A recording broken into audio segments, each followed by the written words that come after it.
How to read research articles. I suggested in the last video, the one on evidence-based policing, that you should try and find research about the topic you're interested in. So, what is academic research? Where do you find it? And how do you read it? What is academic research? Academic journal articles are the published research results of professional researchers who work at universities or other organizations. Sometimes they receive funding from somewhere for their time spent on that research. In some cases, it might be worth looking at that funding source, which they have to declare in the article, so that you can decide for yourself if that funding relationship might have affected the researcher's impartiality and objectivity during the project. For example, I once got really excited about an article which claimed you could reduce behavioral problems in children by giving them omega-3.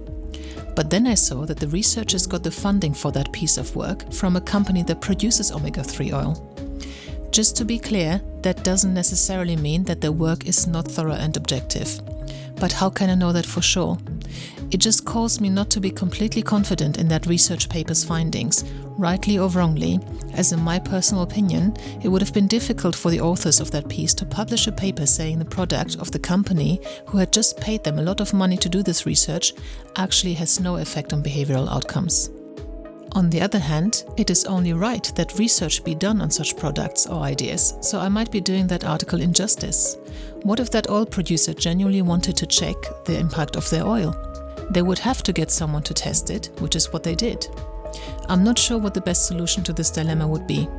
So just check who's funding that research and see if that might change your perception of the impartiality of the piece or not. In most topics related to investigations or policing, there is no product or financial benefactor involved, so you might not actually come across this issue at all. The good thing about published academic research, and really its strength, is that it has been peer-reviewed. A researcher will usually conduct their research and analysis, write up their proposed journal article, and submit it to a particular journal they would like to publish it in. They go through a process of anonymous submission, where the article gets passed on to 2 or 3 anonymous peer reviewers, who are also academics in the particular field that the article is about. The article's authors and the selected peer reviewers do not know each other's identity. This is done to ensure that no personal relationships or opinions about people can affect the peer review. The reviewers then go through the proposed article and write down their observations about the methodology, analysis, and conclusions. This is important, as it should ensure that no one is able to publish work in a peer-reviewed journal making frivolous claims that they can't back up with their findings. The peer reviewer's task is to call the authors on whether they need to be more cautious in their claims or to make them aware of flaws in their methodology. The comments get passed back to the author, they rework the article and resubmit the amended version. It is reviewed and possibly edited again until the journal accepts the proposed paper. This means that in theory, peer-reviewed research should be reliable and should have been approved in its methodology and conclusions by other non-related researchers in the field. This is why academic research is usually given more credibility than much other work. Wouldn't it be great if politicians were subject to this peer review before they go and make spurious claims that then get regurgitated throughout the media? How can you get academic research? Unfortunately, many academic articles are still published in such a way that you or the organization you work for needs to pay either a fee per article or to subscribe to the publisher or the journal. There is a movement towards publishing academic research for free with open access. The idea is that you already paid through your taxes for universities to conduct the research, so why should you pay again to now read their findings? Also, academics don't get paid by the publishers of the journals, the peer reviewers don't get paid to peer review, so it's only really the publishers who make any money on it, even though the vast majority of articles are now read online rather than in print, which greatly minimizes cost. And in actual fact, academics would like everyone to be able to access their work. Until all of the academic research is accessible for free, you have to find what you can. You could start by going to Google Scholar, which is on www.scholar.google.com. Then just search for the topic you're interested in, as you would in a normal Google search. See what you can find in your search, and if you decide the article is worth reading and keeping, download it as a PDF and build up a folder of relevant research. You can also contact universities and ask them if they have any relevant research that they could send you. Your organization might also have some kind of collaborative relationship with a research organization such as a university, so ask around. The policing community in your country might also have some resources.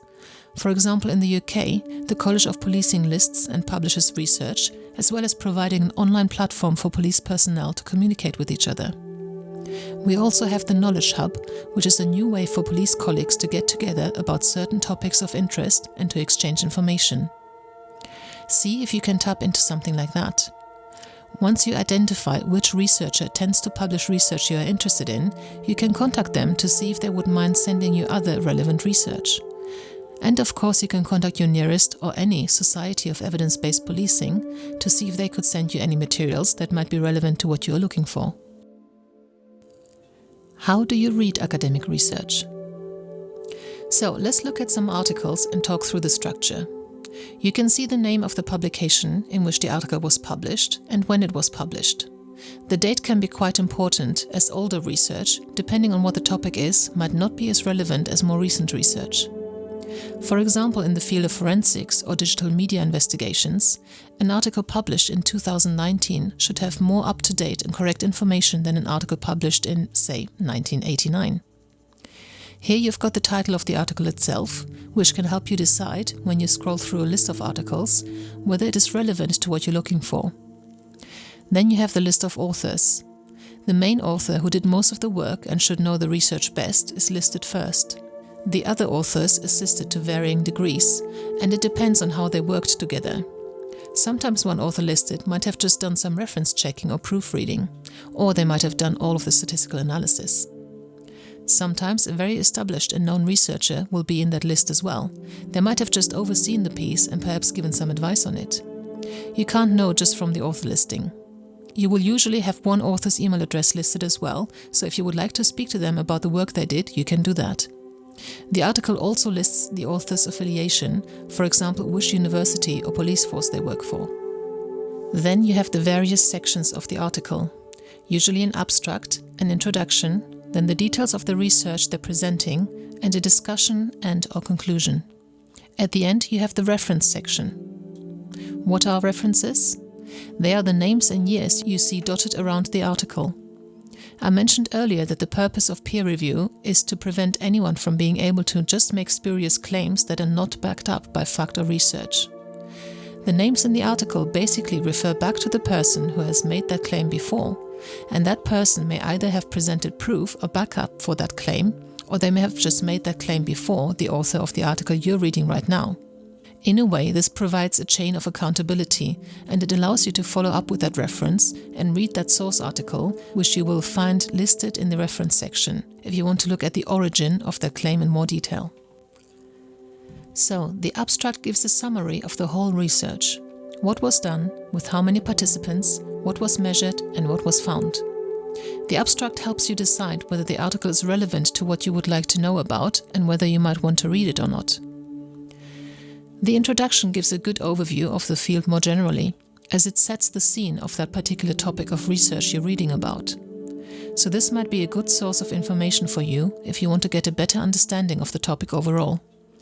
For example, if you are reading an article about a particular interviewing technique, the introduction might discuss a historical perspective of how interviewing in the police evolved, which could be very interesting for you to know about. After the introduction, most articles then start describing their research and how they went about it, detailing the setup, analysis, and results of the research. Now, what I will say next might be academically frowned upon, but if you're a practitioner who's not that fussed exactly about the variables and statistical methods used in this article, and you're more interested in the outcome, you might want to skip ahead to the discussion section.